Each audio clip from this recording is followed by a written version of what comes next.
रामू, देखो जाड़े कैसे बढ़ गए हैं। 5 साल हो गए एक ही कंबल ओढ़ते हुए। अब तो वो भी पूरी तरह फट गया है। इस बार नया कंबल ले आओ। गीता, दिन भर मेहनत के बाद भी बस 1 रुपया ही बचता है। कंबल तो 10 रुपए का है। तुम्हारे पास 5 रुपए तो है ना? बाकी 5 हरीराम से ले आओ, उसने उधार लिया था। ठीक है गीता, जैसा तुम कहो। रामू पत्नी की बात मानते हुए पैसे लेने हरीराम के घर चला गया।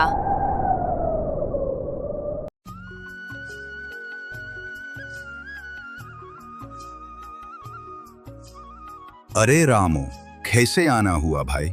सब ठीक है ना? भैया, मैं ठीक हूँ। अपने 5 रुपए लेने आया हूँ। ठंड में बच्चों के लिए कंबल चाहिए, उसके लिए पैसा जुटा रहा हूँ। अभी तो घर में एक पैसा नहीं है भाई, अगले हफ्ते ले जाना। अगले हफ्ते जरूर दे दूंगा। अरे क्यों रोक रहे हो जी? लो रामू, मेरे पास 3 रुपए हैं, ये रख लो, बाकी बाद में दे देंगे।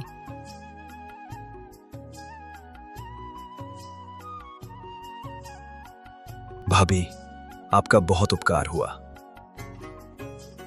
गरीब का दिल बड़ा होता है। पार्वती ने जो किया वही असली दया थी। रामू अब 8 रुपए लेकर बाजार की तरफ चल दिया। उसके पैरों में चप्पल नहीं थी, वो ठंड से कांप रहा था। लेकिन बच्चों के लिए वो ठंड से भी जीत गया था। पर किस्मत फिर उसकी परीक्षा लेने को तैयार थी। लाला जी, 8 रुपए में कोई सस्ता कंबल दे दीजिए। बच्चों का ठंड से बुरा हाल है। 8 रुपए में कंबल? अरे भाई, ये कंबल देख रहे हो? 10 रुपए से कम का कोई नहीं है। इतना सस्ता नहीं मिलता। 2 रुपए उधार दे दो लाला जी, 2 दिन में चुका दूंगा। आज घर पर कंबल ले जाना बहुत जरूरी है। हम गरीबों को उधार नहीं देते।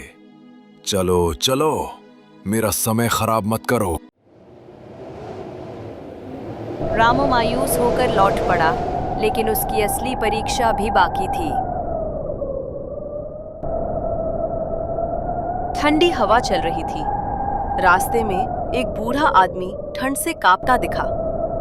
रामू आगे निकला, लेकिन उसका दिल पिघल गया। वह लौट कर आया और बूढ़े आदमी से पूछने लगा, क्या हुआ बाबा, आप इतनी ठंड में क्यों बैठे हैं? बेटा, सूदखोर ने कर्ज न चुका पाने के कारण मेरा घर छीन लिया। बेटे मुझे छोड़कर शहर चले गए। अब न घर है न आसरा। बाबा, मेरे पास 8 रुपए है, 7 रुपए ले लीजिए, घर छुड़वा लीजिए। इतनी ठंड में बाहर बैठना ठीक नहीं है, आपकी तबीयत खराब हो जाएगी।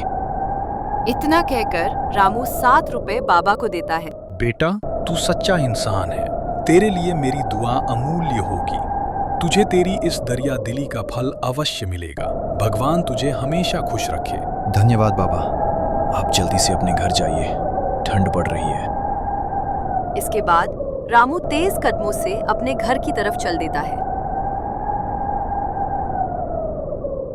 उधर गीता रामू का इंतजार कर रही थी और सोच रही थी कि रामू कंबल लेके आएगा। तभी रामू आता है। क्या हुआ जी, इतनी देर कैसे लग गई और कंबल क्यों नहीं लाए? रामू ने एक एक करके सारी घटना गीता को सुनाई। गीता के चेहरे पर गुस्से का भाव आ रहा था, लेकिन गीता बड़े ध्यान से रामू की बातें सुन रही थी। तो ये कारण है मेरे कंबल ना लाने का गीता, वरना मैं कंबल जरूर लेके आता। कोई बात नहीं रामू, तुमने जो किया सही किया। हम और मेहनत करेंगे और पैसे जोड़ के कंबल ले लेंगे। रामू और गीता आपस में बात कर ही रहे थे, तभी दरवाजे पर दस्तक होती है। गीता जाकर दरवाजा खोलती है।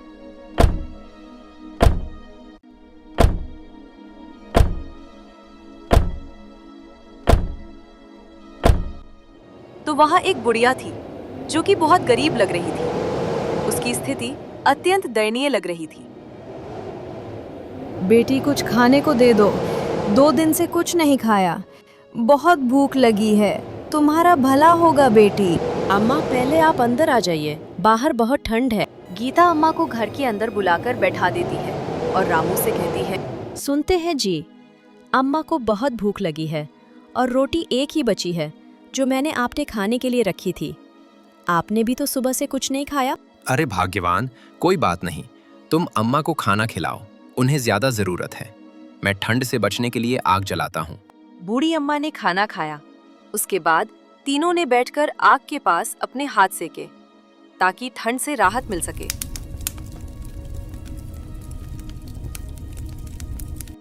अगली सुबह बुढ़िया दोनों का धन्यवाद और आशीर्वाद देकर अपने रास्ते चली गई। किसी को नहीं पता था कि वो कहाँ से आई थी और कहाँ को जाएगी। रामू, घर में थोड़ा सा भी राशन नहीं है, बच्चों को क्या खिलाऊंगी? गीता, अगर इस बार फसल अच्छी हुई तो सब कुछ ठीक हो जाएगा। फिलहाल के लिए मैं जमींदार से कुछ उधार मांग लेता हूँ ताकि बच्चों को भूखा न रहना पड़े। ठीक है जी, जैसा आपको ठीक लगे, लेकिन ध्यान रखिएगा, जमींदार बड़ा ही धूर्त है। रामू जमींदार के घर की ओर चल देता है। ठंड ने विकराल रूप धारण किया हुआ था। हर तरफ कोहरा। लोग ठंड से कांप रहे थे। पशु भी मानो ठंड से जम गए हों। अरे रामू, कैसे आना हुआ? सब ठीक है ना? प्रणाम जमींदार साहब, घर में राशन खत्म हो गया है। कुछ उधार मिल जाता तो बच्चों को भूखा नहीं रहना पड़ता। दया कीजिए। अरे रामू, उधार तो मैं दे दूंगा, लेकिन 10% ब्याज देना पड़ेगा। अगर मंजूर है तो बोलो, अभी दे देता हूँ। ठीक है जमींदार साहब, जैसे ही फसल बेचूंगा आपका सारा उधार चुका दूंगा। आप इसकी तनिक भी चिंता मत कीजिए। रामू उन पैसों को लेकर बाजार जाता है और राशन लेकर घर की ओर चल देता है। धीरे धीरे ठंड बढ़ रही थी, लेकिन रामू का विश्वास एकदम अटल था। रामू जैसे ही घर पहुंचता है, गीता उसके हाथ में राशन का थैला देखकर खुश हो जाती है। गीता, मैं राशन ले आया हूँ, तुम खाना बनाकर बच्चों को खिलाओ, उन्हें भूख लगी होगी। तब तक मैं खेतों से फसल देख कर आता हूँ। ठीक है रामू, बाहर बहुत ठंड है, ध्यान से जाना। तब तक मैं खाना बना लेती हूँ। रास्ते में कुछ लोग आग जलाकर हाथ सेक रहे थे। रामू को जाता हुआ देखकर एक वृद्ध बोलता है, अरे रामू बेटे, इतनी ठंड में कहाँ चल दिए? आओ थोड़ी देर हमारे पास बैठकर अपने हाथ पांव सेंक लो, ठंड से राहत मिल जाएगी। अरे नहीं काका, अगर ठंड से बचने की कोशिश करूंगा तो फसल को कौन देखेगा? भूखा मरना पड़ जाएगा। इतना कहकर रामू खेत की ओर चल देता है। खेत में पहुंचने के बाद रामू काम करने लगता है और खुश होता है कि इस बार की फसल अच्छी है। लेकिन अचानक बिजली कड़कने लगती है और जोरों की बारिश शुरू हो जाती है।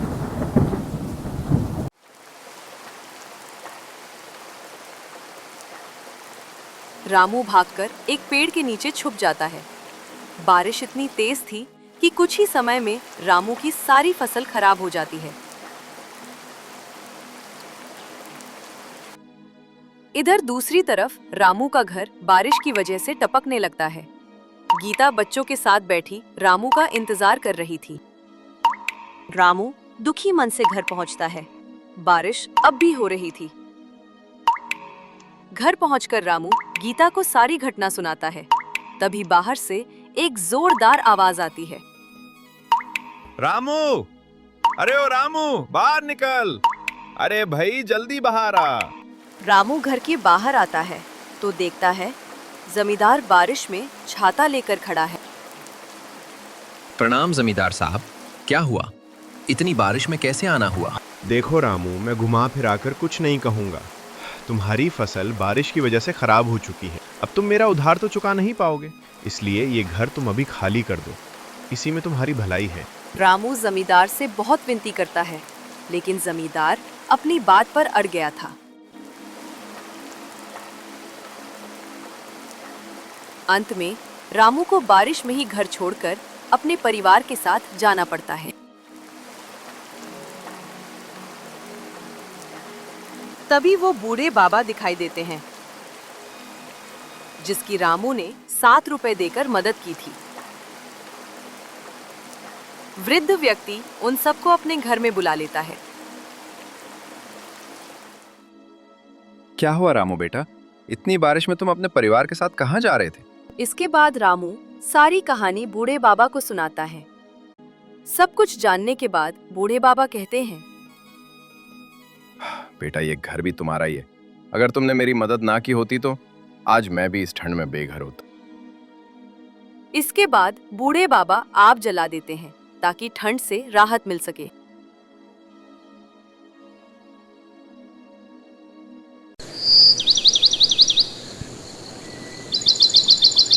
अगली सुबह रामू फैसला करता है कि इस ठंड में लकड़ियां बेचकर ही अपना गुजारा करना पड़ेगा और वो घने जंगल की तरफ अपनी कुल्हाड़ी लेकर चल देता है। रामू लकड़ियां काट ही रहा था, तभी एक शेर उसके सामने आ जाता है।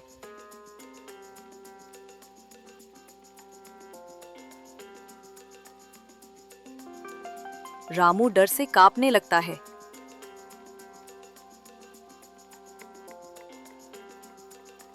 शेर भी जोर जोर से दहाड़ रहा था, मानो काफी दिनों से कुछ खाया ना हो। रामू भगवान को याद करने लगता है। हे भगवान, अब तू ही मेरी रक्षा कर, मुझे इस शेर से बचा। शेर रामू की तरफ बढ़ ही रहा होता है, तभी एक चमत्कार होता है। आसमान से चमकती हुई चांदनी की रोशनी उतरने लगी। रोशनी के बीचों बीच एक आकृति दिखाई देने लगी। वो एक बहुत ही खूबसूरत चेहरा था। धीरे धीरे वह जमीन पर उतरी। वो थी एक परी। उसके पंख चांदनी जैसे सफेद थे और उसकी आंखों में दया और तेज दोनों थे। उसका कदम जमीन पर पड़ते ही शेर वहां से भाग गया और रामू की जान बच गई।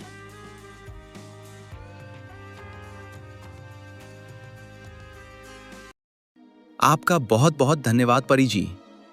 आज अगर आप ना आती तो मैं भगवान को प्यारा हो चुका होता। अच्छे लोगों के साथ हमेशा अच्छा होता है रामू।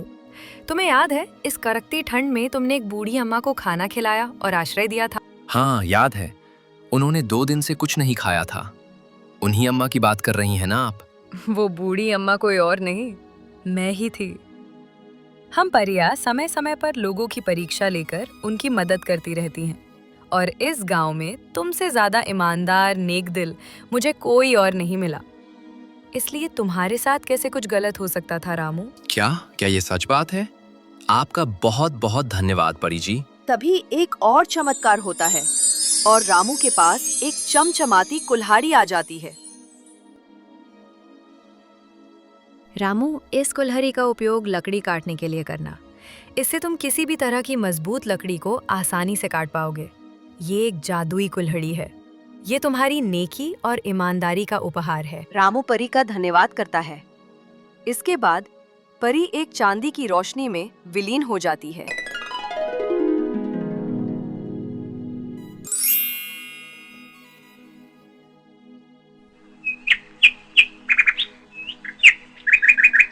इसके बाद रामू लकड़ियां काट काट कर बड़े सेठ को बेचने लगता है। धीरे धीरे गरीबी रामू से काफी दूर चली जाती है। अब रामू के पास एक मजबूत घर था, जो ठंडी हो या गर्मी, दोनों में उसके परिवार को चिंता मुक्त रखता था। इस तरह रामू की नेकी और ईमानदारी ने अपने परिवार को ठंड के कहर से बचा लिया।